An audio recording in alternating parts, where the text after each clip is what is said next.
أعوذ بالله من الشيطان الرجيم بسم الله الرحمن الرحيم والعصر إن الإنسان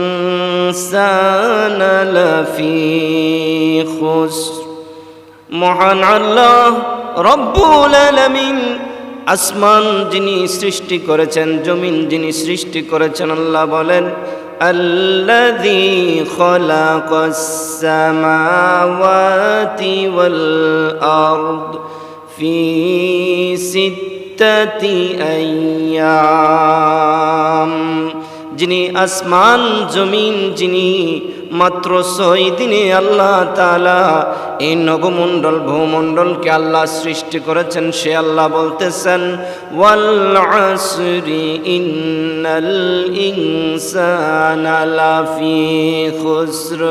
আল্লাহ তাআলা সময়ের কসম খেয়েছেন, সময়ের শপথ আল্লাহ তাআলা খেয়েছেন। আল্লাহ বলেন সময়ের শপথ, নিশ্চয়ই মানুষ ক্ষতিগ্রস্তের মধ্যে নিমজ্জিত আছে। ইন্নাল ইনসানা লাফি খুসর, মানুষ নিশ্চয়ই ক্ষতিগ্রস্তের মধ্যে রয়েছে। আর কারা কারা ক্ষতিগ্রস্তের মধ্যে নাই? যারা ক্ষতিগ্রস্তের মধ্যে নাই তাদের ব্যাপারে আল্লাহ বলেছেন ইল্লাল্লাযীনা আমানু ওয়াআমিলুস সালিহাত, তবে তারা ব্যতীত সকল মানুষকে আল্লাহ বলে নাই ক্ষতিগ্রস্ত। তারা ব্যতীত ইল্লাল্লাযীনা আমানু, যারা ঈমান এনেছে, ঈমান এনেছে আল্লাহর প্রতি, ঈমান এনেছে রাসূলুল্লাহর প্রতি, ঈমান এনেছে আখিরাতের প্রতি, ঈমান এনেছে ফেরেশতাদের প্রতি, ঈমান এনেছে জান্নাতের প্রতি, ঈমান এনেছে জাহান্নামের প্রতি, ঈমান এনেছে তাকদীরের প্রতি। এগুলোর প্রতি যারা ঈমান এনেছে আল্লাহ বলেন শুধুমাত্র ঈমানদার যারা আছে তারা ব্যতীত। আমানু ওয়া আমিলুস সালিহাত, আর যারা নেক কাজ করেছে আল্লাহ বলেন নেক কাজ যারা করবে তারা ব্যতীত।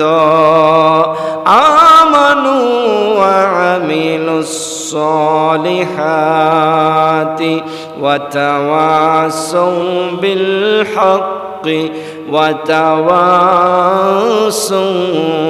বিস সবর। আল্লাহ তাআলা বলেছেন আর যারা হকের প্রতি যারা রয়েছে, যারা অন্যায় রাস্তার মধ্যে যারা নাই, যারা হকের প্রতি রয়েছে তারা ব্যতীত, এবং যারা ধৈর্য ধারণ করেছে, ধৈর্য ধারণকারী ব্যতীত, আর বাকি যত সকল শ্রেণীর মানুষ রয়েছে আল্লাহ বলেন সকল মানুষরা তোমরা ক্ষতিগ্রস্তের মধ্যে রয়েছ। আর যারা ধৈর্য ধারণ করবে আল্লাহ বলেছেন ইন্নাল্লাহা মা'আস সাবিরিন, যারা ধৈর্য ধারণ করবে আল্লাহ বলেন নিশ্চয়ই আল্লাহ ধৈর্য ধারণকারীদের সাথে আমার আল্লাহ রয়েছেন। এই জন্য যতই বিপদ আপদ আসুক আর যেই কোনো পরিস্থিতি হোক, সকল পরিস্থিতির মধ্যে আমাদেরকে ধৈর্য ধারণ করতে হবে। আল্লাহ যেন আমাদেরকে সেই তৌফিক দান করেন, বলুন আমিন।